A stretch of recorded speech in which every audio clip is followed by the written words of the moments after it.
she went to Lester and she said, "You do this something with this. This is your area, not mine. I don't know anything about this. I just do science fiction." So he kept it for a while, and in his own nefarious way, he made a plan for what he would do with this book, and he wrote me back, and the first thing he said to me was, he says, "This book has potential. I think it could be the most important work since The Lord of the Rings." So that caught my attention. Hi, everybody. Hi. Whoa, there's still smiles out there after 2 days of this? You guys are doing well. I just want to go curl up in my bed and like cry for 2 hours after the 2 days.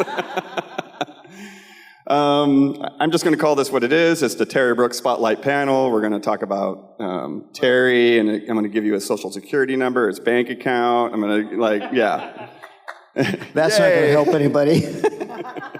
Yay, somebody thinks I'm funny. No, we're gonna talk about Shannara first, because technically that's what this panel is about. And if the way I said Shannara bothers some of you, it should.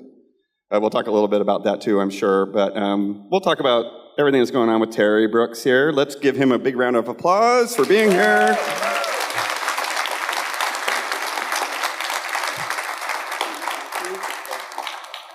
My name is Shawn Speakman. I've been this guy's longtime webmaster for, oh my gosh, I think the first dedication website I started was 1996. It feels like a long time now, and we've known each other a long time. Yeah. He knew me when I had hair. I mean, that's... I did. He did have hair at one point. And I loved it, and I miss it. No. Let's start this off. I will open it up to questions with probably 15 or 20 minutes left, so be thinking of some questions that you might have. Of course, Terry started writing, he published his first book in 1977 with the Sword of Shannara, did okay. And then he went on to write like 5 billion more Shannara books, and Landover. Feels like it. And Word and Void. And a new series now that started with Child of Light called Viridian Deep, which I highly recommend because it's wonderful. And I say that as a Terry Brooks reader, not as friend of Terry Brooks. Let's start at the beginning. 1977. I can't remember that far back. I can fake it though. You have been the foundational author for Del Rey books ever since 1977. Was that the first publisher that you pitched The Sword of Shannara to? I know he knows the answer to this question. I do. And he wants me to tell the whole story, but I won't do that. No, I actually pitched it to Daw Books and Donald Wollheim, and he liked the story, but he thought it was too risky. Because it was about 800 and some pages at that point, and they were a smaller publishing company in the field, and they said, why don't you take it over to this newly founded arm of Random House called Del Rey Books, named for Judy Lynn and Lester Del Rey, and try it there and see what kind of success you have. This was after he wrote me. He had the book for 2 years, and I finally wrote him and said, "Do you still have my book? Is this anything that you're interested in?" And he wrote back and he says, "Do not contact me again until I have finished, or I will throw this book away." And I thought, is this how the publishing business works? But we never got beyond that. So went to Del Rey, and I didn't know anything about the publishing business. I didn't know anybody in the publishing business. I didn't know any authors. I didn't know what I was doing. And so I was really feeling my way by my fingertips and trying not to get them bitten off in the process. But I didn't hear from anybody for a long time. And during that time period, I guess Judy Lynn got the manuscript, and she said, I think she went to Lester and she said, "You do this something with this. This is your area, not mine. I don't know anything about this. I just do science fiction." So he kept it for a while, and in his own nefarious way, he made a plan for what he would do with this book, and he wrote me back, and the first thing he said to me was, he says, "This book has potential. I think it could be the most important work since The Lord of the Rings." So that caught my attention right away. And then, well, the rest of it's too long to go into. So, you know, you have a lot of stories about Lester Del Rey and Judy Lynn. I'm going to ask you a question I don't think I've ever asked you. Some of which cannot be told, but go ahead. Yeah. Which one did you have the most respect for, Judy Lynn or Lester? Well, they were very different personalities with very different skills. Obviously, Lester was a recognized expert in the field of science fiction. And he was a hard-nosed son-of-a-gun member of the Futurians, a group that existed back in those days, who existed primarily so that they could marry one another's wives, as far as I could determine in the long run. Judy Lynn was a powerhouse in the field as a salesperson, as somebody who understood the mechanics of the business. She made it a point to visit booksellers everywhere. She was really a one-woman machine of the first order, and very, very smart. She was about this high. She was. First time I met her coming across in a hotel in Chicago, I did not know, I'd never seen her or anything, and she started walking towards me. I thought, that's her. It's got to be her.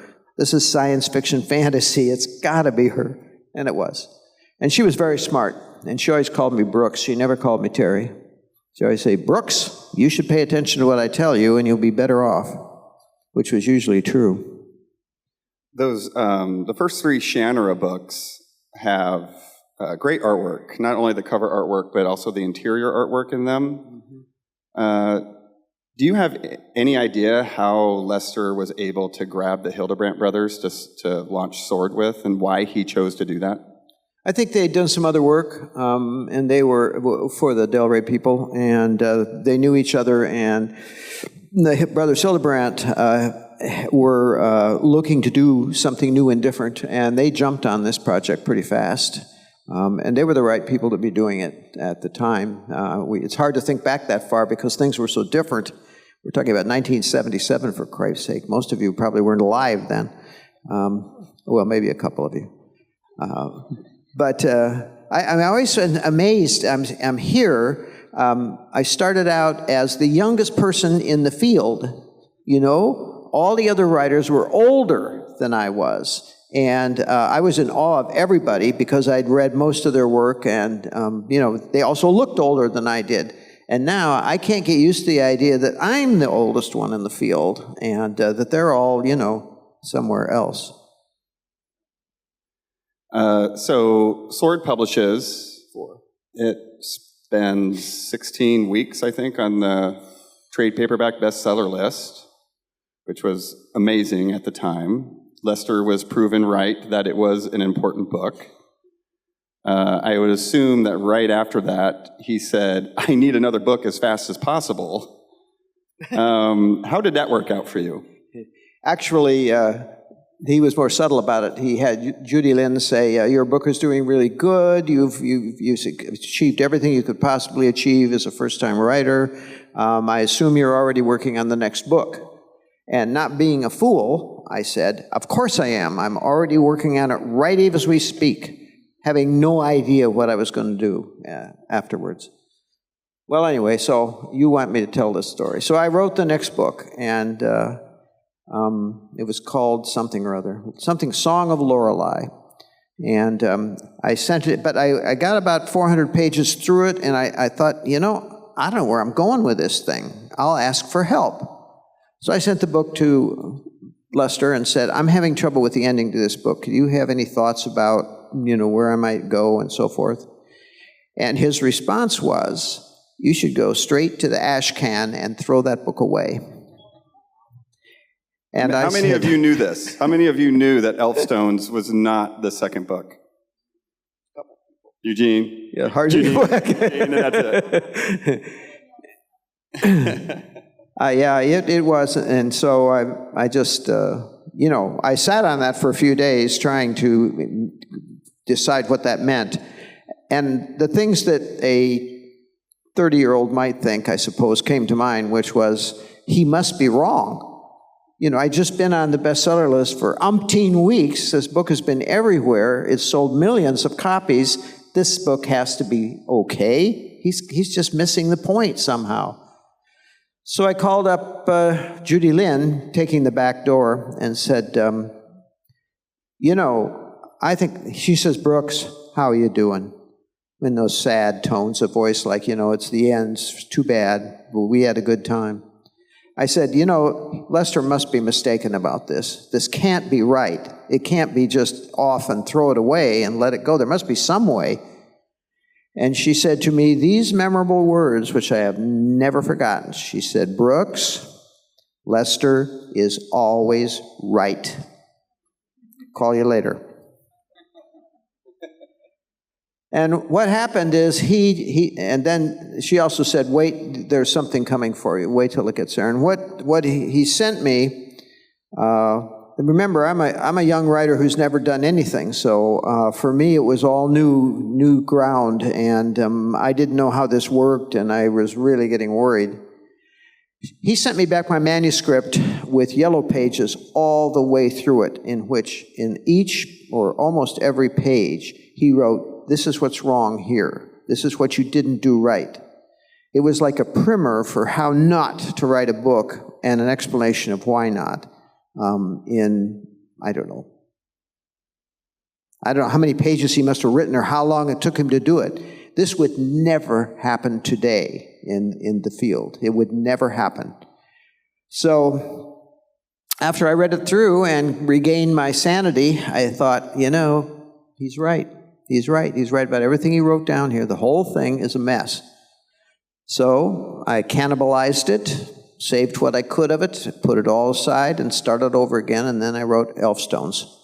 And one of the smartest things I ever did was listen to my editor and start over again and just wipe the slate clean. And he also told me, he says, I don't care how long it takes you to write the next book, just write a good book. You know, take your time. You're not under any constriction to be done within any period that I'm going to set up. I just want you to do the job and well. So I wrote Elfstones, and then he made me rewrite the middle 200 pages, and then he didn't like the ending, and oh my God. So by this time, I'm thinking about old age.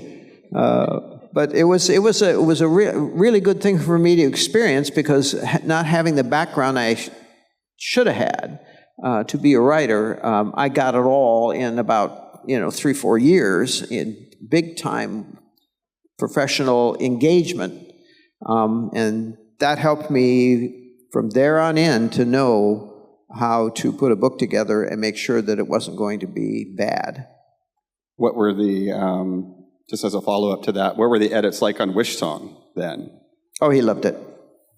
No. Lester never loved anything I did to speak of, I don't think. That was, I can't remember much about Wishsong. Honestly, I didn't have to go through the same thing. He did not throw that book away and then start over.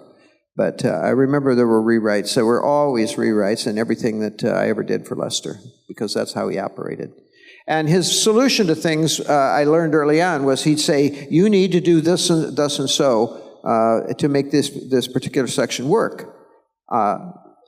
So I started early on by calling him up and saying, well, Lester, how would you suggest I do it? And he says, that's your problem.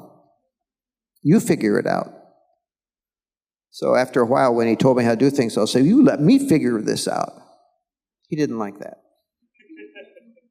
So you write those first 3 books. They do exceedingly well. Del Rey as an imprint really took off with you and the likes of Barbara Hambly and Stephen Donaldson, and Caffrey got brought in. What was it like in those early days being a part of this new imprint with such amazing and talented writers at the time? It's not too much different than it is now. It wasn't as big a deal because the fantasy field was smaller in the days I started. It was practically non-existent. Science fiction is what mattered. Science fiction sold much more heavily then than it does now. And fantasy was sort of an add-on that people did because there was a demand for it, but it was a small demand. So And the people I was working with, of course, all those people that started out at Del Rey were all fantasy writers, and with a few exceptions. And it was very raw. You know, it was, we went, I spent much of my time in Lester and Judy Lynn's apartment looking at their stuffed animals, because, you know, that's what one did. I don't know. Wait a minute. So their apartment in New York City was filled with stuffed animals. Did they move? Did they move? No, the stuffed animals did not move. Nobody moved much. It was just a different, it was very loose. It wasn't the more structured approach that you have with the editors and writers today. So it was, you know, we'd call each other up and talk about holidays and things like that. I don't know, it was okay. I always felt a little weird, but then I felt weird most of the time I was growing up, so it was all right. I know that Lester was obviously a huge influence on you. Do you still, like when you sit down these days and sit down at your keyboard, do you ever have a moment where you hear him in the back of your head saying, "No, Brooks," or, you know, any advice that he's giving? Or is that long gone and you're your own writer, basically? Well, I certainly know I can't call him up and talk to him anymore. But yeah, you know, I think I'm the kind of writer who worries a lot about what he's doing, so I go through long periods of time where I'm wrestling with things and trying to get it right, and I'm big on rewrites. I like rewrites. It's usually when a book comes together for me. So I just expect that that's going to happen, and it makes life a lot easier if you know it's coming. So like I said, Shannara did really well. And I mean, you wrote, I'm trying to think of the page counts now, like it had to be 16 or 1,700 published pages in those first 10 years. Why and how did Magic Kingdom of Landover happen? Like, why did you feel like you needed to shift away from Shannara? I got sick of Shannara. I'd been writing it since '69 when I was still in school. At law school, another mistake in my life, and to cut back on the desperation I was feeling by being in law school, I started writing fantasy, and my grades immediately improved. So I took that as a command to walk that path, and so I did more writing than I did studying law. You know. I forgot the question already. Landover. Oh, Landover. I mean, you needed a change, of course. So you needed a change. Yeah, I needed a change, and I went to Lester and I said, I'm not doing any more Shannara books for a while because I can't do it. I've just been doing it for 15 years now, and I got to write something else. And I said, do you have any suggestions? And he said, well, I have some thoughts on the subject, but I don't think any of them are for you. And I said, well, what are they? And he says, no, I'm not going to tell you what they are because they're not for you. And I said, well, how do you know they're not for me? And he says, I just know. So I badgered him a while longer, and eventually he said, well, I guess I could tell you one idea I have, but I still think it's wrong. And I said, well, just tell me. And he says, all right, well, it's this guy, and he's some kind of a high-powered executive of some sort, and he's living in a city, and his life is going to hell, and nothing is working out for him. And he wants to make a change in his life. So he picks up this catalog, like one of the big store catalogs that they have, department store catalogs they have out there. And he sees that you can buy a Magic Kingdom for $1 million. This is in '86, understand, so, now it would be slightly higher. So he thinks this is a great idea, and he's going to try it, and so he does, and he finds out in order to dig, he goes, he has a meeting and so forth, and then and at some point things turn really bad, and he discovers that instead of the people in the Magic Kingdom, which exists actually, helping him, they all want to kill him. And I thought, sounds like my kind of story. So I went home and worked on it, and I discovered later that he thought that I would write some kind of Piers Anthony story, and that's what it was pointing me towards. And I decided, what is this book about? Well, it's about a lawyer, of course. Now, who else is unhappy in this world, and more unhappy than a lawyer? And this was back when lawyers were still getting presents and were considered to be, people of some substance. That changed when I was still there. So anyway, I sat down and started working on the story, and I wrote it. And this is one of the ones that actually they made almost no changes in. So it was kind of interesting. But it did well, but it did not do as well as the Shannara books. But once I'm in something, I don't let go. So I wrote 3 of those books right off the bat, and then about 4 or 5 years later, I wrote 2 more. And then finally, one in 109 or 110, 209 or 210, something like that. But it was, I liked the books, and I had a lot of fun with them. And I haven't written one for a while, though. Do you guys want another Landover novel at some point? That's about the same number of people who always, proportionately speaking, respond to that. They have their own audience, and there are a lot of people have said, why don't you write another one? And I said, well, I just don't have another idea at the moment, but because I was mired in the Shannara world for so long until I finally X'd it. So you when you're feeling constricted in what you're writing, that's when you take the opportunity to start something new. So you finished Shannara, the chronological end of Shannara, in 2020, is that right? October of 2020? I think it was, yeah, right in the middle of COVID. Something like that, yeah. Yep. At that point, you could have done anything. Why Child of Light? Well, I wrote a book that didn't work, and put it aside. And if you've been writing 30 books in a, whatever it would be, 20-year, 30-year period, you're pretty mired in that world. And I have really quit writing them so I could escape just having to do that book. I decided it just wasn't enough. And then when you're starting over again, you have to find a starting point. And I thought, what do I really want to do? And I had a bunch of ideas, but I thought, well, what I really want to do is I want to write a book where from the first sentence on, you can't stop reading this book. Because that's what every writer wants to do, right? They're writing an adventure story. So I decided, well, all right, I'll write this story, and then the story, it will be about this young girl, who's, 18 or 19, something like that. And she's in prison, and she doesn't know why she's in prison, and she doesn't know how she got there, and she can't remember a whole lot about her life before then, and nobody else seems to know anything about it either. But she has a few memories lingering in her mind that she thinks tells her about who her parents were at some point, and so on and so forth. But she finds out, then she escapes, briefly with some other people, all of whom are dead by the end of that chapter. Spoiler alert. Because, and then she spends the balance of the book finding out that everything she thinks was true about her is wrong.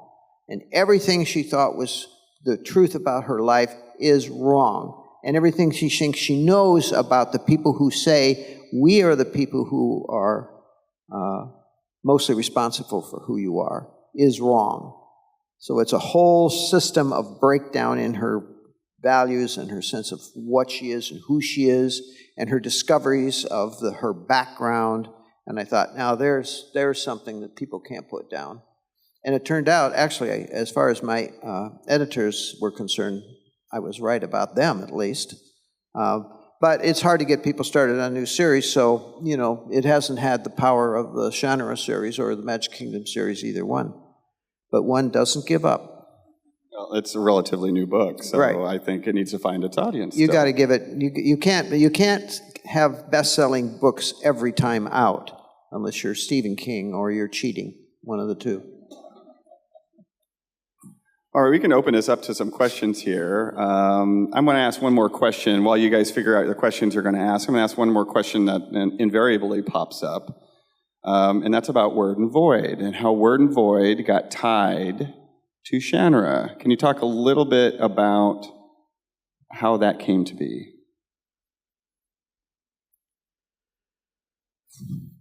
Well, it was just kind of by chance as much as anything else, because I decided I was going to write Word and Void when I was offered so much money that I thought I'll have to write something good and something different by some other people. And then I turned it down. But I thought, I got to do this. So I thought, well, what do I really want to write about? And I thought, well, everybody writes about their hometown. I'll write about my hometown. And I thought, well, that's boring.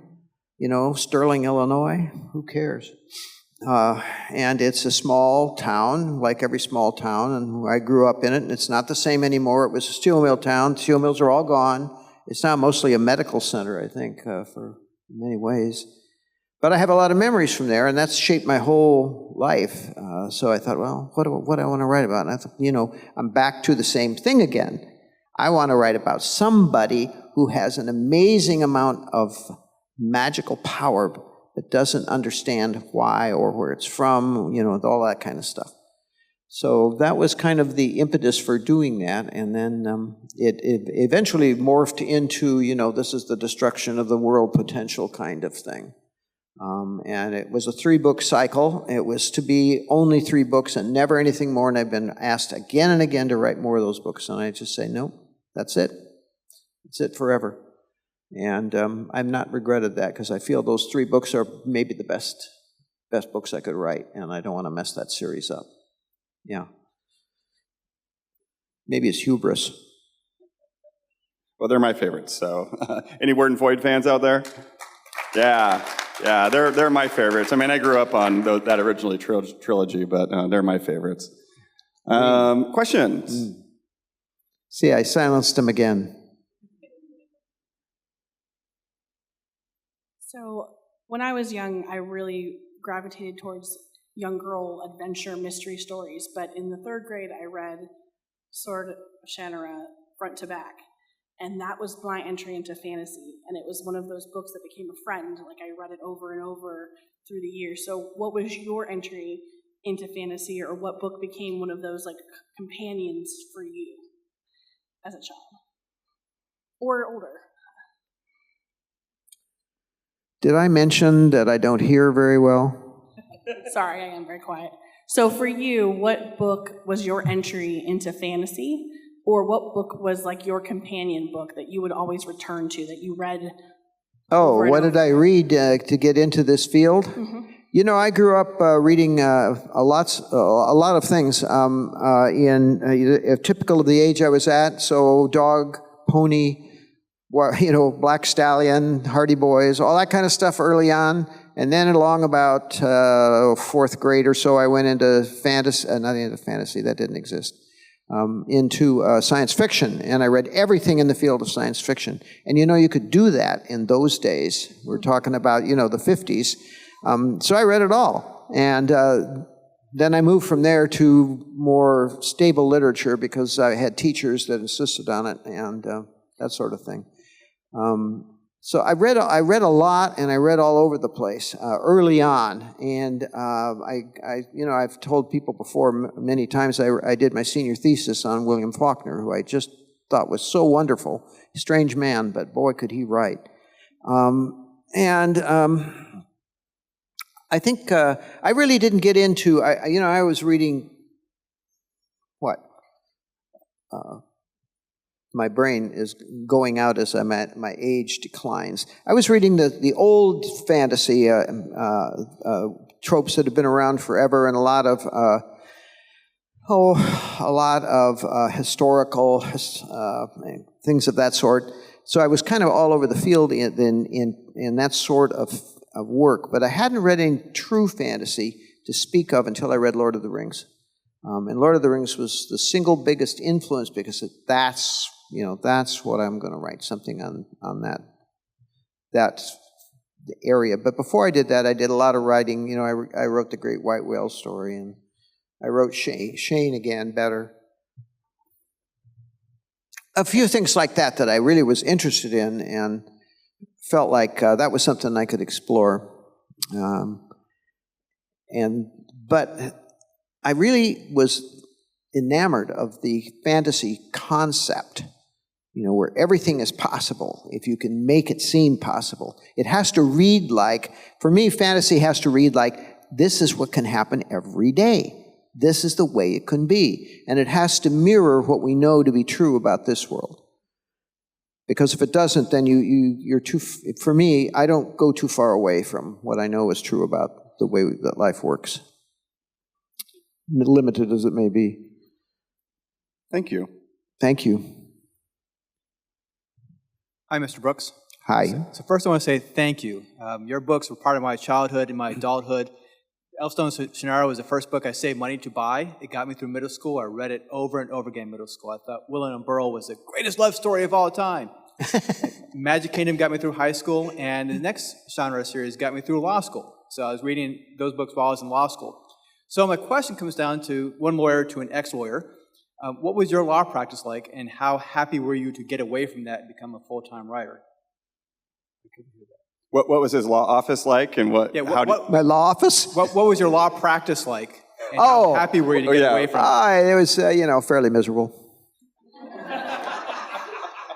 I was a junior partner in a firm that had a long-established reputation. I enjoyed practicing law because I like thinking things through quite a bit, that puzzles, ways to do things, better ways to do things. I'm something of a trickster, so for me, the law is the perfect place for me to be. But it was a platform for writing, really. I was writing all during the time I was practicing law and thinking, how can I break out of this and get into that? But having no means of doing so, I had to do it the hard way, which was to actually finish a book, and then after that was about 5 years into the practice at that point, and then send it off into the hinterlands to see if anybody would show any interest in it. And then this is kind of interesting, after I got published the first time, and the success of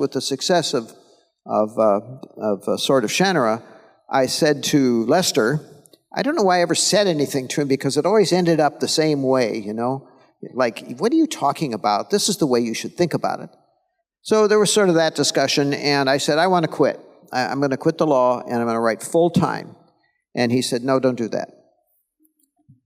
And I said, well, but I want to do that. And he said, no. He says, you write 2 more books. I want you to have 3 books that are major bestsellers, then put 2 years' worth of income in the bank, then you can go off and write.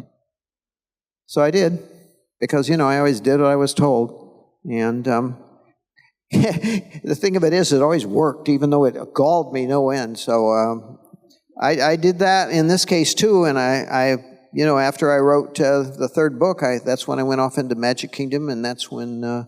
Actually, I changed my life in so many ways that I can't even begin to tell you, and nor shall I. But it was a definite turning point for me after that in doing Magic Kingdom, about a man who goes to establish his own life, who's a lawyer. Bet you didn't know that. What was it, after being freed from those shackling chains of lawyerdom, what was it like that, the early days where you didn't have to go to work, and you could set up your own writing schedule? And what was it? Was that hard? Terrifying. I was afraid I wouldn't be able to do it after I started. And I thought, well, now I've got all day to sit around here. What should I do? Learned that pretty fast. And I was living in Seattle, up in the Queen Anne area, and I had a small writing room that I was working in, and I was just doing all kinds of different experiments with things that might work and so forth, and trying whatever I could. So it was, I floundered around a bit, but I was doing, I had a goal for myself. My goal was, you write 1 book every year. That's your marching orders. If it doesn't work out, it doesn't work out. But you're going to try and make that work. You'll do a book a year. And when you do that book, then you make sure that it's good, and then you get an extra year in there, so you have a year to finish the book, and then you have another year before the book is published. So you need a 2-year window.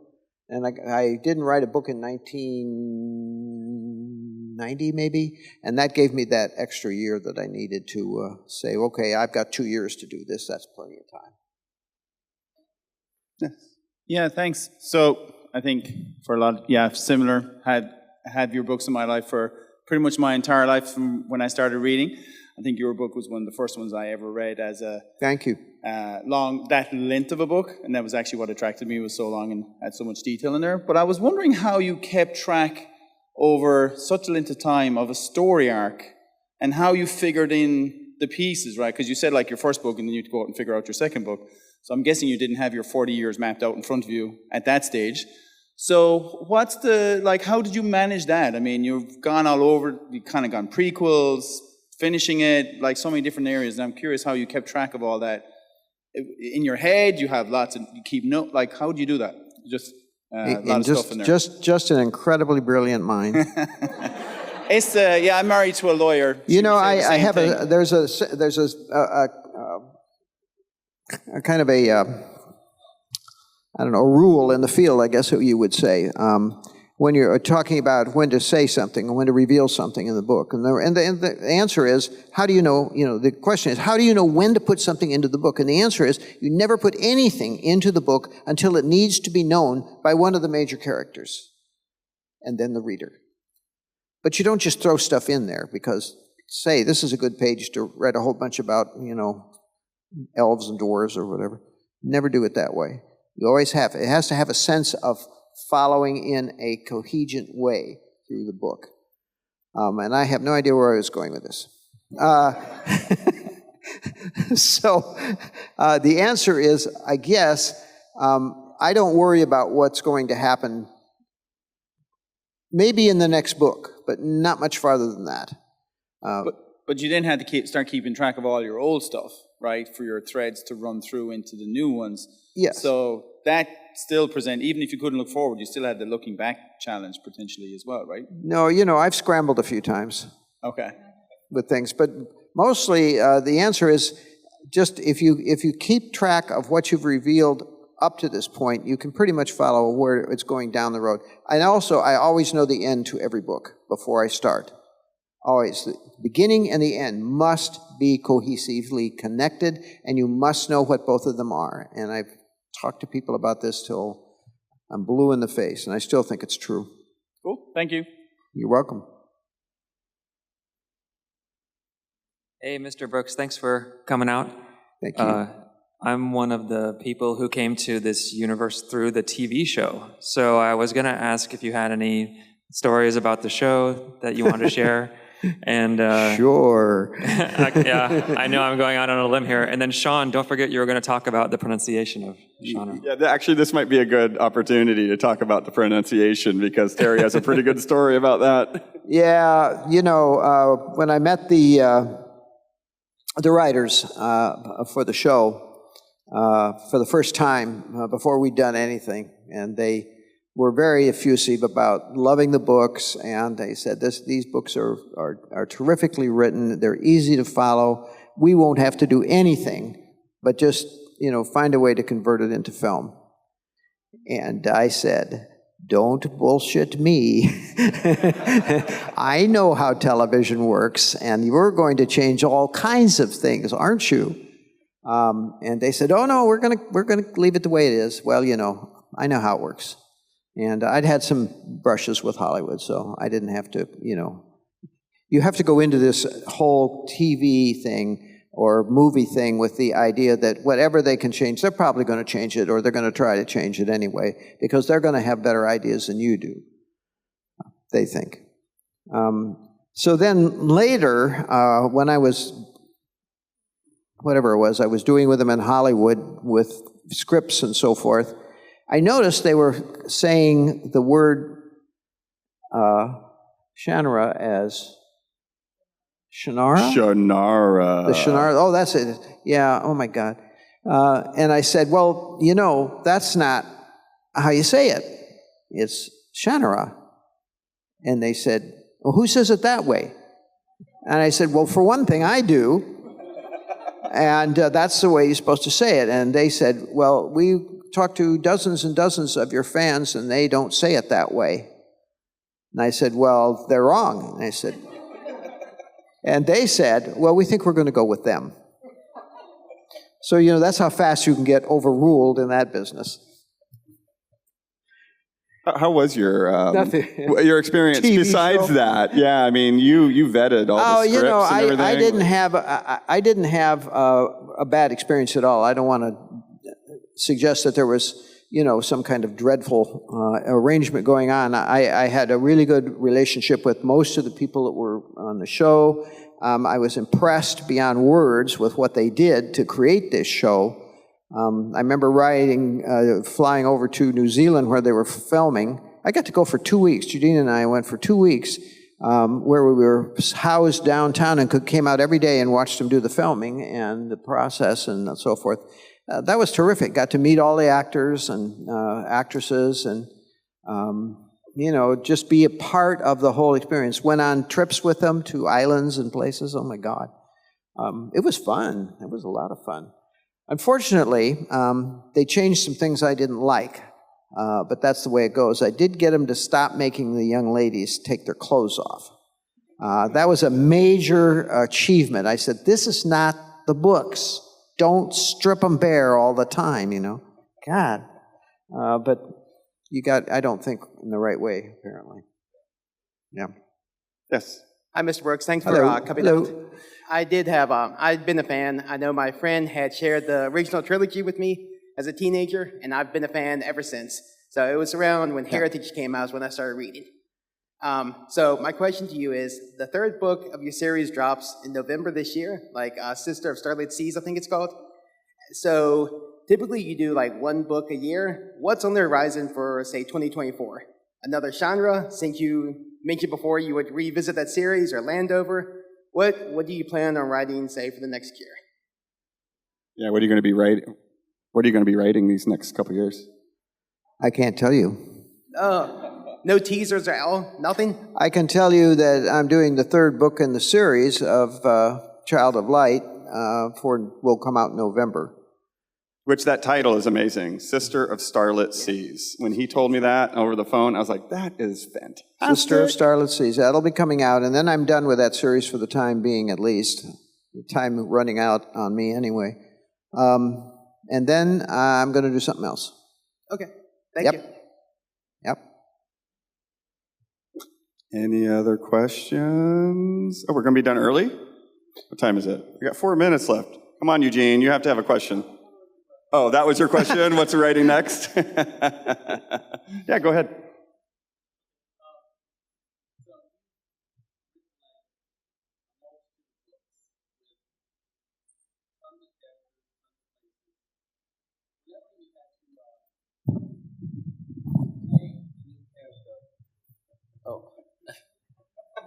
Whenever you had to create a new character, where did you draw your inspiration from? Did it just pop in your head? Do you have to go do something to think of what you're going to name this person or this place? Or It's really hard to tell you that.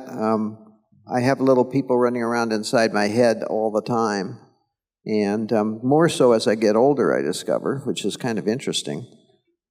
I just think that, if you're interested in people, you pick stuff up all the time. It's not like you just sit down and say, well, I think I'll figure out how to draw this character today. It doesn't usually work that way. I just, I interact with people, and so I get lots of inspiration by doing that. I never think too much about it until I start. But I will tell you that the single most important thing with every character I write about is what's wrong with them. What's their failing? What's their weakness? What's the thing they're struggling with? Because that's all we care about anyway, if you stop and think about it. With every single Hollywood star or anybody else, what is wrong with these people? At least that's the way I think. All right. Well, nobody else? No brave souls out there in the audience? No. All right. So you're, let's see. You're writing you're finished with Sister of Starlit Seas. That publishes November 14th. Yep. The bookstore downstairs has Child of Light and Daughter of Darkness there, so that's good. So those of you who want to write something new, the bookstore downstairs has it, and you're signing here in about 15 minutes. Yep. All right. All right. So if any of you have extra questions, feel free to bring them down to the signing because Terry likes talking to you guys. Thank you so much for coming. Thank you, Terry, for sitting up here and with a barrage of questions. That's easy. It's easy. Thank you all for coming. Well, I usually do this, but with an audience that says thank you for reading my books. It may seem like writers take that for granted, but mostly we don't. Most of us are still amazed at the fact that anybody reads what we write, because we don't have any way of measuring something like that, and it just happens, and it's a great piece of good fortune. And one of the things that I talk about quite a bit is, if I ask you, is what is the single biggest piece of help that you get in this business? And the answer is, you get lucky. And that's a big part of what gets you published, what gets you discovered, what gets people to read you. You get lucky, because, you don't just sit down and say, well, I think I'll do this today, because you don't. It doesn't work. I think you've been lucky with your fans, and as Judine says, you have the best fans. So thank you all for coming out. See you downstairs at the bookstore. Good news, everyone! You can subscribe to Fandom Spotlite for free. What? That doesn't seem right. And this says have fun and follow your fandom, whatever that means.